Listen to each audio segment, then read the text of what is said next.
आपले जे आमचे जे स्थानिक आमदार आहे, सुरुवातीपासून त्यांचं जे बॅकग्राऊंड आहे हे सर्व गावाला माहिती आहे.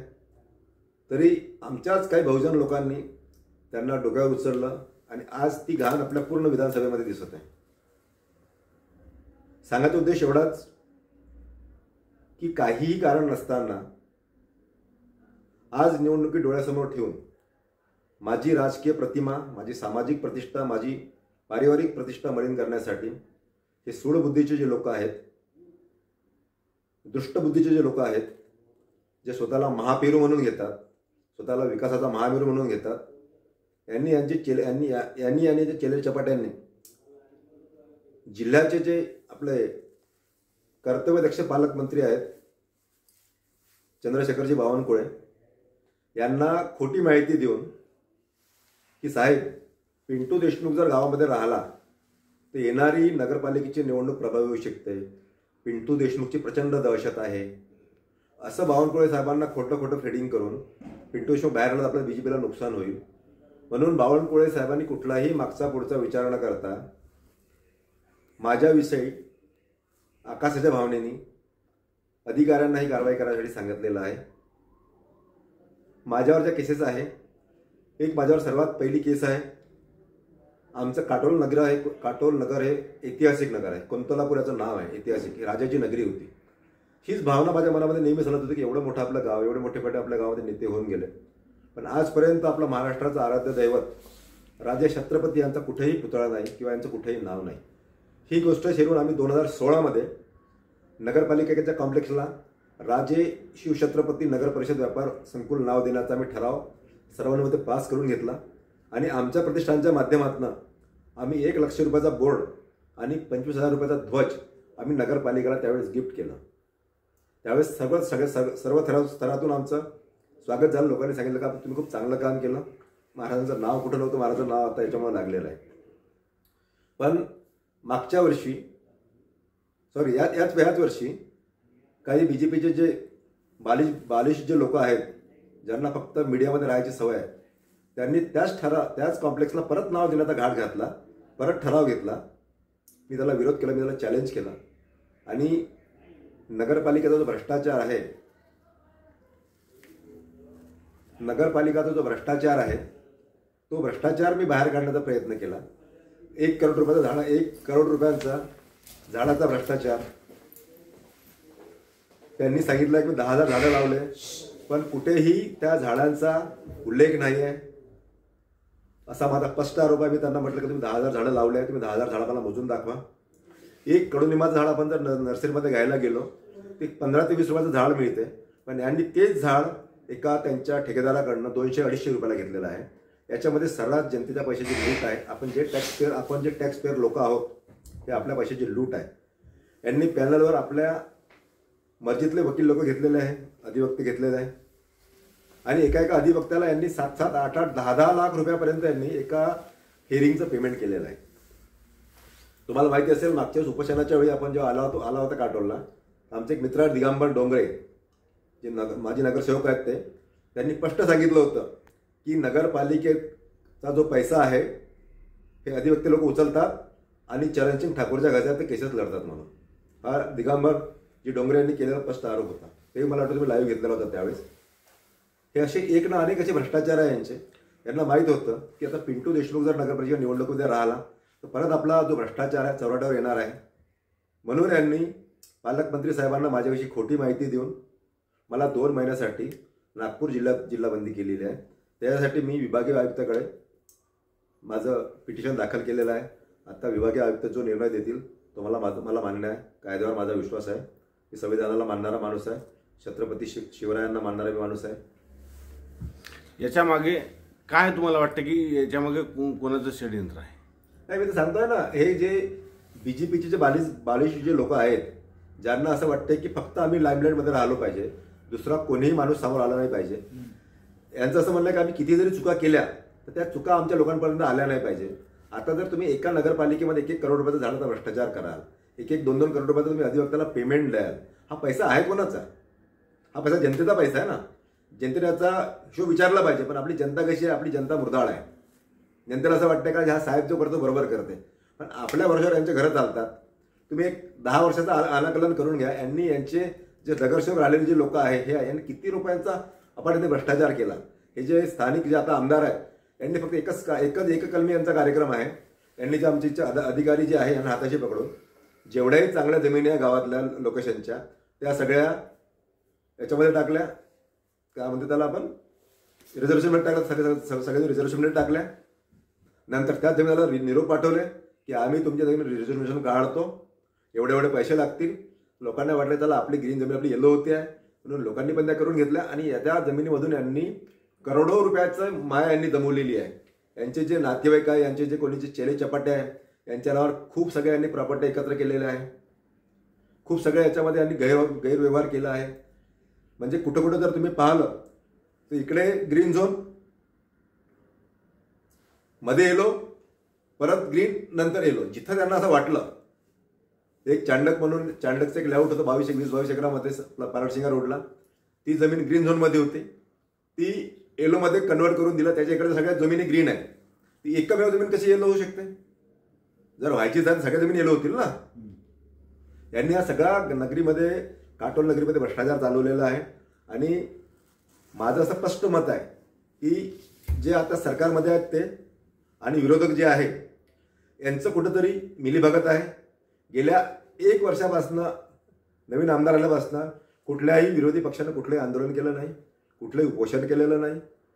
यांनी फक्त एकच नीती चालवलेली आहे की आधे कॉन्ट्रॅक्टर तुम्हारे, आधे कॉन्ट्रॅक्टर हमारे, आधा मिलके खाएंगे और किसी को कुछ नहीं बताएंगे. मग विरोध करतो फक्त आम्ही. मग विरोध करतो पिंटू देशमुख म्हणून पिंटू देशमुखकडून टार्गेट करायचं, पिंटू देशमुखची प्रतिमा मलिन करायची. यांनी माझी प्रतिमा कितीही मलिन करायचा प्रयत्न केला तरी मला काहीच फरक पडणार नाही. हे जेवढं मला डिचवतील मी तेवढं यांच्या अंगावर कुदणार आहे. शेवटी मी बाबासाहेबांच्या संविधानाने, शिवरायांच्या विचाराने प्रेरित झालेला माणूस आहे. मला कुणाच्याही कुठल्याही गोष्टीची भीती वाटत नाही. मी जर आजपर्यंत कोणाला भिलो असेल मी फक्त माझ्या बाबाच्या डोळ्याला भिल, बाकी कोणाच्या डोळ्याला मी घाबरत नाही. जिथं अन्याय अत्याचार होईल तिथं मी छातीत ठोकून उभा राहील. यांनी एक नाही माझ्यावर 10 जरी केसेस लावल्या तरी मला काही फरक नाही पडतो. मला माझा एकच उघड सांगणं आहे, जर तुम्हाला जर चॅलेंज करायचं असेल, जसे तुमचे भ्रष्टाचार मी बाहेर काढले तर माझं काय असं माझं तुम्ही बाहेर काढा. राजकारण जर करायचं मर्दासारखं राजकारण करा.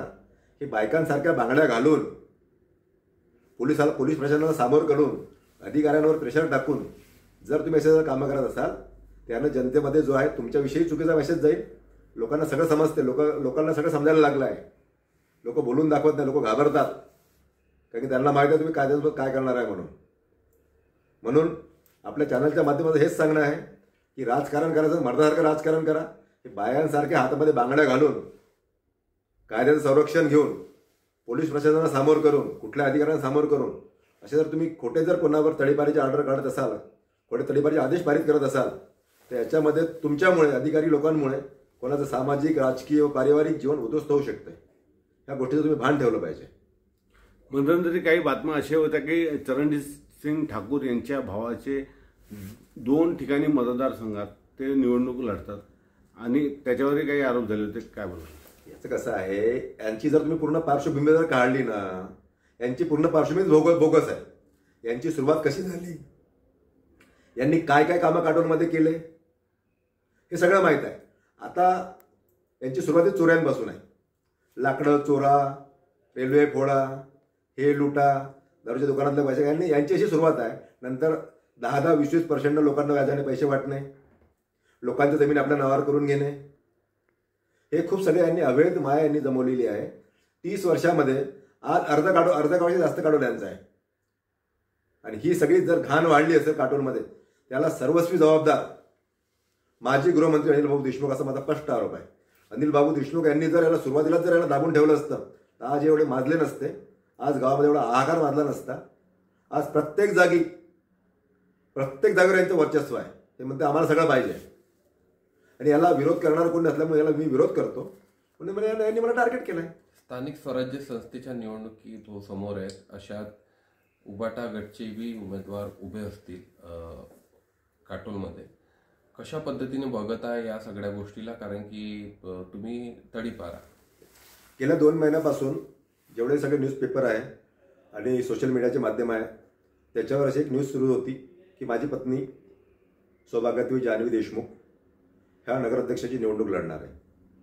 आणि त्यांना सगळ्यांना माहीत होतं की पिंटू देशमुखची पत्नी जर नगराध्यक्षाची निवडणूक लढली तर पिंटू सगळ्यांना भारी पडणार होता. म्हणून यांनी पळल्याला बुळी थोडी म्हणते तशी यांची गत झाली. म्हणून यांनी पाहिलं का कुठल्याच गोत्यामध्ये सापडत नाही. त्यांनी हे सांगितलं का याला कुठं कुठं काय काय अटॅचमेंट करा. आमचे 2 नंबर धंदे तुम्ही आम्हाला काय अटॅच करणार आहे. आमचे जर कुठले 2 नंबर धंदे असेल तर आमच्यावर केसेस लावून तुम्ही. सगळे 2 नंबर धंदे हे करतात. नगरपालिकेमध्ये जेवढे ठेके आहे ठेकेदारी यांची पूर्ण यांच्या घरामध्ये आहे. कोणीही विरोधक यांना बोलायला तयार नाही आहे. विरोधी पक्ष मुंग घेऊन तयार आहे. कोणी यांचा विरोध घ्यायला तयार नाही. म्हणून त्यांना साठा लोट आहे असा माझा स्पष्ट आरोप आहे. आता विधानसभेमध्ये जेवढे पांधन सुरू आहे, चाचा पांधन कर रहा है, भतीजा पांधन कर रहा है, नया बच्चा पांधन कर रहा है, पुराना बच्चा पांधन कर रहा है, सब इनकोच होना घर में. बाहर किसी कुछ नहीं होणार. आणि कार्यकर्ते तोंडाकडे पाहत आहे. कसं मॅनेज करणार आहे निवडणुकीला तुम्ही? आता आम्ही 17 तारखेला जो फॉर्म भरायचा शेवटचा दिवस होता तेव्हा आमचे जवळपास 15 लोक फॉर्म भरणार होते. पण 11 तारखेपासून मी बाहेर असल्यामुळं या लोकांनी आमची जी लोकांची लिस्ट होती ती कुठंतरी यांनी मिळवली. त्या लोकांसाठी प्रेशर आणलं. कोणाला पैशाचं आम्हीच दाखवलं. कोणाला काही धमक्या दिल्या की जर तू निवडणूक लढत तर असं होईल, तू निवडणूक लढत असं होईल. म्हणून त्या काही लोकांनी ते सगळे फॉर्म वापस घेतले. फक्त माझ्या माहितीनुसार जे मला माहिती आहे 6-7 लोकांनी आमच्यापैकी फक्त फॉर्म भरलेले आहे आणि आम्ही ते सगळे ताकदीनं लढणार आहोत. जसं आम्हाला उद्धव साहेबांनी सांगितलं होतं की महाविकास आपली आघाडी होत असेल तर आघाडीमध्ये लढा. पण आम्ही साहेबांना सांगितलं होतं की साहेब जर सन्मानानं जर युती होत असेल तर आपण लढू, अन्यथा आपण आपल्या सीट्स लढू. जे काय होईल जय पराजय आपण त्याला सामोरं जायला तयार आहे. म्हणून आम्ही पूर्ण कंबर कसलेली होती. म्हणून यांनी असे हिजडे चाळे करून हातामध्ये बांगड्या घालून डोक्यावर पांघरून पाडून आम्हाला निवडणुकीपासून बाद ठेवण्यात त्यांनी जे पाप केलं आहे हे पापांना इथंच भरावं लागेल आणि जनता यांच्याकडून हे वसूल केल्याशिवाय राहणार नाही. नगर परिषद मतदारसंघातले जे नागरिक आहेत त्यांना काय आवाहन करा तुम्ही? मी नगरपालिकेच्या सर्कलमध्ये जेवढे मतदार आहे मी त्यांना एकच आवाहन करीन, कुठल्याही जाती धर्माच्या भेदभावामध्ये न अडकता, कुठल्याही जाती धर्माच्या बंधनात न अडकता, हा माझा नातेवाईक तो माझा याच्यामध्ये न अडकता की आपल्या घरी जर एखादा पेशंट ॲडमिट झाला, एखाद्या पेशंटची जर तब्येत खराब झाली आपण सगळ्यात पहिले गावामधला सगळ्यात चांगला डॉक्टर कोण आहे याचा आपण शोध घेतो. चांगल्यात चांगल्या डॉक्टरकडे आपण जातो काय यासाठी की चांगला इलाज झाला पाहिजे म्हणून मग त्याच्याकडे जातो. कुठल्याला आपण एखाद्या वकिलाची जर गरज पडली आपण तिथं आपली जात पाहत नाही किंवा आपलं आडनाव पाहत नाही. आपण पाहतो की याचा ट्रॅक रेकॉर्ड कसा आहे, यांनी केसेस कशा लढलेल्या आहेत. आपण जर योग्य वकील निवडतो, योग्य डॉक्टर निवडतो. जसं आपल्या पोरीसाठी आपण जेव्हा पोरगा पाहायला जातो आपण त्याची जशी कुंडली तपासतो याचा बापजाचा रेकॉर्ड कसा आहे, यांनी मागे किती पाप केले आहे ते सगळं आपण सगळं निवडतो. तसंच आपण आपल्या पोरीचं लग्न आपण एकदा करतो आणि आपण 5 वर्षासाठी यांना चोरांना निवडून देतो. त्यांची सगळ्यांची पार्श्वभूमी तपासली पाहिजे. यांचं कार्य करण्याची जी पद्धत त्यांच्यामध्ये आहे काय तपासली पाहिजे. नाही तर कोणाची अमक्याची बायको आहे म्हणून तुला निवडून द्या, नक्कीच्या बायको तिला निवडून द्या. जोही कॅन्डिडेट महिला असो किंवा पुरुष असो जो लायबल असेल त्यालाच जनतेनं मत दिलं पाहिजे. जो तुमची बाजू प्रकर्षानं मांडेल त्यालाच तुम्ही मतदान केलं पाहिजे. जो तुमच्यावर अन्याय होतो उभा राहिला त्याच्यावर त्यालाच तुम्ही मतदान केलं पाहिजे. फक्त तुम्ही हा पक्षाचा माणूस आहे किंवा माझा नातेवाईक आहे अशा मोहबंधनात न अटकता आपण आपली सुजाण बुद्धी जागृत करून आपण चांगले उमेदवार निवडून दिले पाहिजे. आता तुम्ही रेकॉर्ड जर काढला आता कोणाकडे सगळ्यांचे वेगवेगळे रेकॉर्ड्स आहे त्याचा आपण जाणार नाही आहे. फक्त मी एकच आवाहन करेन की तुम्ही चांगले सुज्ञ कॅन्डिडेट निवडून द्या जेणेकरून आपल्या गावाचं जे गतवैभव जे आहे ते आपल्या गावाला प्राप्त झालं पाहिजे.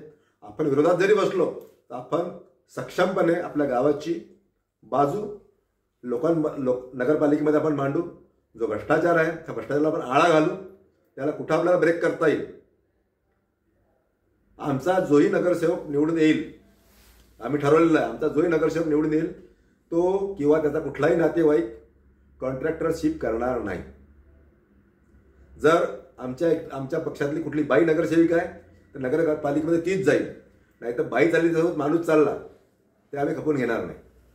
म्हणून आम्ही एक सांगतोय की जो सक्षम आहे जो तुम्हाला न्याय देऊ शकते त्यालाच तुम्ही व्होटिंग करा. मतदान तुम्हाला वर्षातून रोज नाही करायचं. मतदान तुम्हाला 5 वर्षात एकचदा करायचं आहे. म्हणून तुमचं मतदान वाया गेलं नाही पाहिजे याची तुम्ही काळजी घेतली पाहिजे असं मी तुम्हाला कळकळीचं आवाहन करतो. आणि गावातील गुंड प्रवृत्ती शंड लोक जे आहेत यांना कुठेतरी आपल्याला आवर घालायचा आहे आणि ह्यासाठी ह्या सगळ्या गावातील सर्व लोकांची मला मदत पाहिजे आहे. मी जे करतोय माझ्या वैयक्तिक काही करत नाही. मला याच्यामध्ये वैयक्तिक माझा काही स्वार्थ नाही. याच्यामध्ये उलट माझं नुकसान आहे. मी उपोषणाला बसलो, 8 दिवस मला माझे दिवस वाया गेले. आता मी जिल्हा बंदी आहे, यात 10 दिवस घराच्या बाहेर आहे. याच्यामध्ये माझं राजकीय पारिवारिक माझं नुकसान होतं आहे माझं. पण तरी मला असं वाटतं की माझ्या गावाचं काहीतरी चांगलं झालं पाहिजे. आपण या गावात जन्म घेतला, आपल्यामुळे या गावाचं काहीतरी आपल्याला देणं आहे. म्हणून मी सर्वांना कळकीचं आवाहन करतो की ह्या निवडणुकीमध्ये योग्य उमेदवार निवडून द्या. कुठल्याही पक्षपाण्याच्या भेदभावामध्ये न अडकता, कुठल्याही पैशाच्या आमिषाला बळी न पडता. तुम्हाला दिलेले 500,000 रुपये तुम्हाला जिंदगीवर पुरणार नाही आहे. आता लाडकी बहीण तुम्ही पाहिली, किती लाडक्या बहिणी पास झाल्या, लगेच किती बहिणी नापास झाल्या. आता बिहारमध्ये बहिणींना 10,000 रुपये दिले. फक्त आम्ही दाखवणारे लोक आहे, यांच्या आमिषाला बळी पडू नका. योग्य उमेदवार निवडा आणि असा उमेदवार निवडा का जो तुमच्यासाठी संघर्ष करेल, तो तुमच्या सुखदुःखात हजर राहील. अशी उमेदवार निवडू नका की दिवसभर काटोलला, रात्री नागपूरला मुक्कामी, आणि फोन केला तर आज जमत नाही, उद्या येईल. आमचं उलट आहे. आम्ही दिवसभर आमच्या कामं बाहेर करतो, आम्ही संध्याकाळी आमच्या गावात राहतो. लोकांचं उलट आहे. दिवसभर गावात राहते, रात्री नागपूर झोपासाठी जाते, या गावात झोपच येत नाही. म्हणून माझी सर्वांना कळकळीची विनंती आहे की जो 24 तास तुमच्या सेवेत राहील, जो तुमच्या सुखदुःखात सोबत राहील, त्यालाच तुम्ही मतदान करा. कुठल्याही पक्षाच्या मोहात तुम्ही अडकवू नका. सर्वांना जय शिवराय, जय भीम, जय महाराष्ट्र.